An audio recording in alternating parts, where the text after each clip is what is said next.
बिहार में जेडीयू और भाजपा की तकरार अब जंग का रूप लेती नजर आ रही है। नीतीश कुमार भले ही कोरोना पॉजिटिव होने की बात कहकर आइसोलेशन में चले गए हों, लेकिन उनकी पार्टी के नेता उपेंद्र कुशवाहा ने ये कहकर सनसनी फैला दी है कि अगले लोकसभा और विधानसभा चुनाव में जरूरी नहीं कि भाजपा के साथ गठबंधन हो। इधर नालंदा में आरसीपी सिंह के समर्थकों ने उन्हें सीएम बनाने के लिए नारे लगाए हैं। समर्थकों ने रामचंद्र बाबू को बिहार का अगला सीएम बनाने की मांग की। इधर एक सवाल के जवाब में आरसीपी सिंह ने कहा कि नीतीश कुमार का गांव भले ही नालंदा में हो, लेकिन उनका जन्म बख्तियारपुर में हुआ है।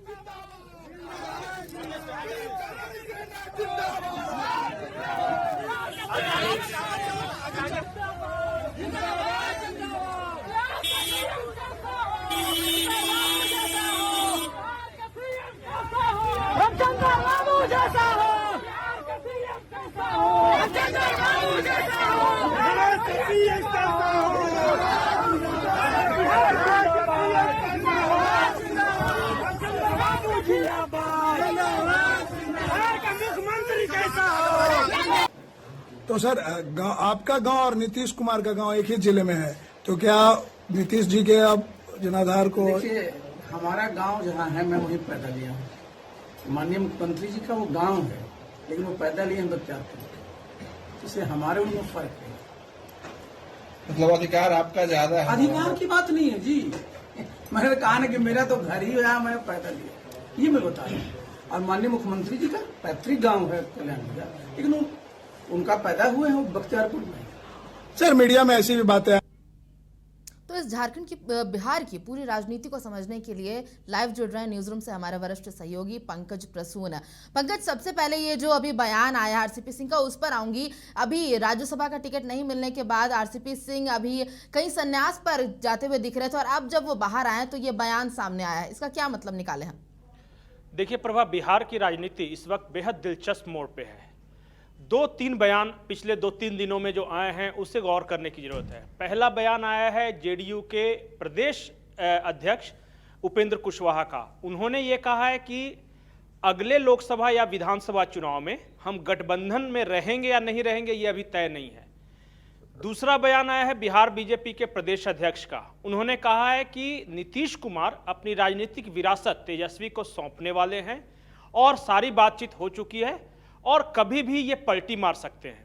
और तीसरा बयान ये है रामचंद्र प्रसाद सिंह आरसीपी सिंह का, जो इन्होंने कहा है कि नीतीश कुमार बिहार मतलब नालंदा के नहीं हैं, उनका जन्म बख्तियारपुर में हुआ था। भले उनका गांव नालंदा पड़ता है, लेकिन मेरा तो जन्मभूमि और कर्मभूमि दोनों नालंदा है। इन तीनों बयानों को समग्रता से देखिए कि बिहार की राजनीति आखिर जा किस डायरेक्शन में रही है। रामचंद्र प्रसाद सिंह, इनका राज्यसभा की सदस्यता चली गई, ये केंद्र में मंत्री थे, मंत्री पद चला गया। ये आजकल नालंदा में हैं और कुर्मी बहुल गांव में घूम रहे हैं। ये दरअसल जो जेडीयू या नीतीश कुमार का जो कुर्मी वोट बैंक है, जो कोर वोट बैंक कहते हैं, उस पे निशाना साध रहे, उसे किसी तरह अपने पाले में करना चाहते हैं। दूसरी बात, नीतीश कुमार के जो सहयोगी, अभी जो निकटतम सहयोगी बने हुए हैं, वो उपेंद्र कुशवाहा हो या ललन सिंह हो, इन दोनों का झुकाव पहले से ही आरजेडी की ओर ज्यादा है, क्योंकि बीजेपी के साथ ये लोग अब खुद को इतना कंफर्टेबल महसूस नहीं करें। इन्हें लगता है कि नीतीश कुमार के बाद अगर बीजेपी के साथ हमें रहे तो हमें वो तवज्जो नहीं मिलेगी जो कि आरजेडी के साथ है। तीसरी बात है जो आरजेडी है, आरजेडी फिलहाल नीतीश को भाव देने के मूड में नहीं है, क्योंकि पिछली बार जिस तरह नीतीश ने बीजेपी से पलटी मारकर आरजेडी की तरफ आए, आरजेडी से पलटी मारकर वापस बीजेपी के साथ आए, तो एक भरोसा नहीं बन पा रहा है।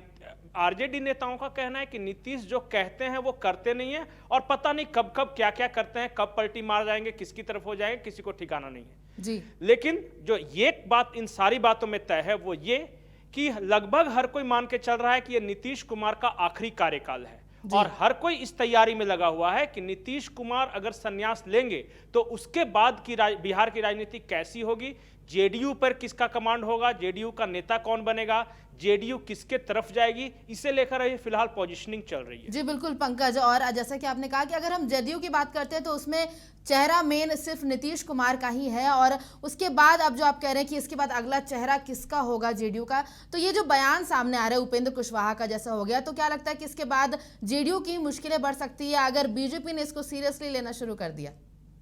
देखिए प्रभा, जेडीयू के अंदर तो घमासान शुरू है, भले ही ऊपर से उतना कुछ नहीं दिख रहा है, लेकिन नीतीश के बाद कौन, ये सवाल कई नेताओं को अंदर ही अंदर साल रहा है। रामचंद्र प्रसाद सिंह आरसीपी थी, खुद को नीतीश का नेक्स्ट जनरेशन मान रहे थे कि नीतीश कुमार कुर्मी हैं, वो नालंदा से हैं, मैं भी कुर्मी हूं, नालंदा से हूं, मैं ब्यूरोक्रेट रह चुका हूं, तो स्वाभाविक रूप से नीतीश कुमार मुझे विरासत सौंपेंगे।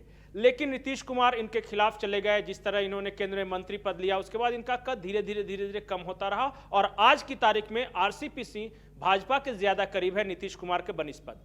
उसके बाद दो और नेता हैं जिन्हें लगता है कि नीतीश कुमार के बाद जेडीयू का स्वाभाविक नेता वही हैं, उन्हीं के अंडर जेडीयू रहेगी। वो नेता है ललन सिंह और उपेंद्र कुशवाहा। उपेंद्र कुशवाहा खुद को कोयरी कुर्मी यानी लवकुश गठबंधन वहां जो बिहार में चलता है उसका अपना सबसे बड़ा नेता मानते हैं, लेकिन हकीकत यह है कि वो कोयरी के नेता ज्यादा हैं बजाय कुर्मी के। जी, एक ललन सिंह हैं जो कि नीतीश कुमार के लंबे पुराने साथी रहे हैं। वो जाति की बात करें तो वो भूमियार समुदाय से आते हैं, जो कि जेडीयू का कोर वोट बैंक नहीं रहा, क्योंकि बिहार के जो भूमियारों के बारे में कहा जाता है कि वो बीजेपी के ज्यादा करीब हैं, बीजेपी को ज्यादा वोट देते हैं, जेडीयू को वो पसंद नहीं करते। तो ऐसे में ललन सिंह, उपेंद्र कुशवाहा और आरसीपी सिंह, ये तीनों आपस में शहमात का खेल खेलते रहते हैं कि कौन होगा। जी बिल्कुल, ये खबर ये भी आई थी जेडीयू में अगला चेहरा कौन होगा नीतीश कुमार का, और इसको लेकर के अभी जो बयानबाजी है वो खुले तौर पर सामने आ गई। तमाम जानकारी के लिए बहुत बहुत शुक्रिया पंकज। तो यहाँ पर ये बड़ी खबर इस वक्त हम आपको दिखा रहे हैं बिहार से, जहाँ पर बिहार की राजनीति में इस वक्त सबसे बड़ा सवाल ये है कि जेडीयू में नीतीश कुमार के बाद अगला चेहरा कौन होगा, क्योंकि कहा जा रहा है कि नीतीश कुमार अपने राजनीतिक करियर के आखिरी पड़ाव में है, और इसके बाद आरसीपी सिंह हो या उपेंद्र कुशवाहा हो, वो अपनी जो सहभागिता है इस पार्टी में लेके उसको आगे लेकर के आ रहे हैं और अगला चेहरा शायद बनने की कोशिश कर